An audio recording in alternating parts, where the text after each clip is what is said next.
Hi అండి. ఈరోజు మనం మునగాకు ఫ్రై చేసుకుంటున్నామండి. ఆ ప్రాసెస్ ఎలా ఉంటుందో మీకు చెప్తున్నాను వినండి. మొదట కళాయి పెట్టి అందులో ఒక ఉల్లిపాయ ముక్కలు కోసి వేసి, తర్వాత వెల్లుల్లిపాయ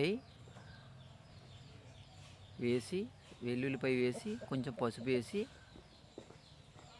ఆ మిశ్రమాన్ని కొంచెం అటు ఇటు మనం ఫ్రై చేసుకోవాలండి. ఆ తర్వాత ఫ్రై చేసుకున్న తర్వాత అంటే మనం ఏం చేయాలంటే కొంచెం ఎండుమిరపకాయ ముక్కల్ని ఆ మిశ్రమంలో వేయాలండి. వేసి వేగినాక కొంచెం జీలకర్ర, కొంచెం పప్పు దినుసులు వేసిన తర్వాత కొంచెం జీలకర్రను కూడా వేయాలండి. ఆ తర్వాత అండి కరివేపాకు కొంచెం వేయటం వల్ల అది మన ఆరోగ్యానికి ఎంతో మంచిది. ఇప్పుడు మనం తీసుకున్నామంటే చాలా మంచిదండి. అందులో కరివేపాకు వేస్తే ఇంకా మంచిదండి. ఇప్పుడు తర్వాత మనం కోసి తరిగి పెట్టిన ములం కూరను ఆ మిశ్రమాలు వేసి గరిటెతో మనం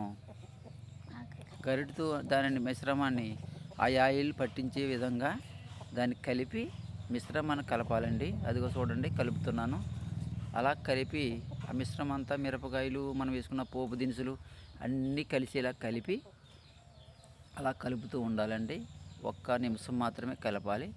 ఆ ఆయిల్ మనం వేసిన ములం కూరకి పడుతుంది. అప్పుడు తర్వాత కొంచెం సాల్ట్, ఆల్రెడీ మనం వేసిన మునగాకులో సాల్ట్ ఉంటుందండి. అప్పుడు కొంచెం సాల్ట్ వేయాలి.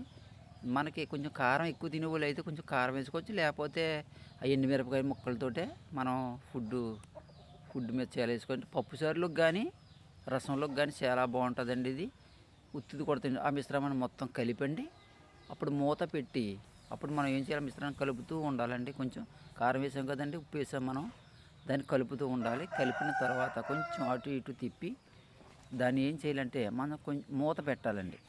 అది చూడండి మూత పెడుతున్నాం మనం. అది మూత పెట్టి 10 నిమిషాలు పోయినాక తీసేసి దాన్ని మళ్ళీ ఒక్కసారి కలిపి